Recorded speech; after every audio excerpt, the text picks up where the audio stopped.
Hello అండి, welcome to Nilma fashion. ఇప్పుడైతే embroidering బ్లౌజులు అనేది నేను చూపిస్తున్నానండి. దాంట్లో ఫస్ట్ శారీ వచ్చి శారీ కలర్ కాంబినేషన్ వైజ్గా చూసుకుంటే baby pink and dark pink అండి. దీనికి ఇలా టాజిల్స్ అనేది వేసాము. టాజిల్స్ అనేది శారీలో ఉండే వర్క్ని బట్టి టాజిల్స్ కలర్ కాంబినేషన్ అనేది ఇచ్చామండి. చూస్తున్నారా, శారీకి వచ్చిందండి వర్క్ అయితే శారీతో వచ్చింది. మనకి శారీకి మ్యాచింగ్గా బ్లౌజ్ అయితే ఈ విధంగా డిజైన్ చేసామండి. చూస్తున్నారు కదా, వర్క్ అయితే చాలా నీట్గా చాలా బాగా వచ్చిందండి. సేమ్ అదే బార్డర్ ప్లేస్లో అయితే హ్యాండ్ కూడా అలాగ సింపుల్గా వర్క్ అనేది చేసాము.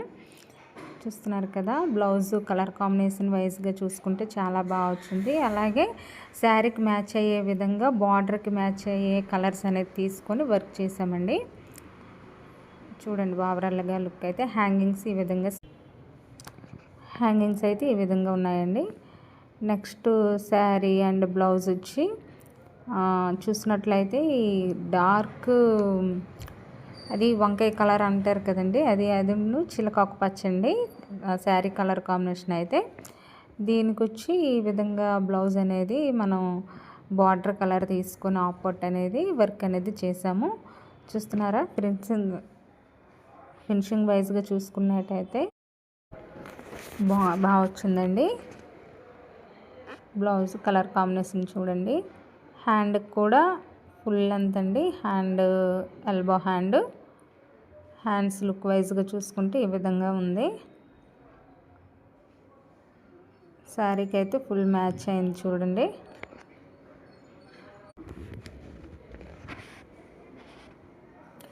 నెక్స్ట్ శారీ చూసినట్టయితే చూడండి, శారీలో అయితే పికాక్ డిజైన్ అనేది వచ్చింది కదండి. మనం కూడా అలాగే బ్లౌజ్ అనేది పికాక్ వచ్చేలాగా చేసామండి. ఇది కూడా బార్డర్ కలర్ అనేది బ్లౌజ్ పీస్ తీసుకొని దీనికి పికాక్స్ వచ్చేటట్టు వన్ సైడ్ అనేది హెయిర్ రింగ్ డిజైన్ అండి, జుమ్కీ డిజైన్ అనేది వచ్చేటట్టు ఇలాగ చేసాము. చూడండి, చాలా బాగుందండి. వర్క్ అయితే సింపుల్గా ఉంది, అలాగే న్యూ లుక్ కూడా ఉందండి. చూస్తున్నారు కదా, వర్క్ అయితే చాలా బాగా వచ్చిందండి. కలర్ కాంబినేషన్ కూడా చాలా బాగుంది.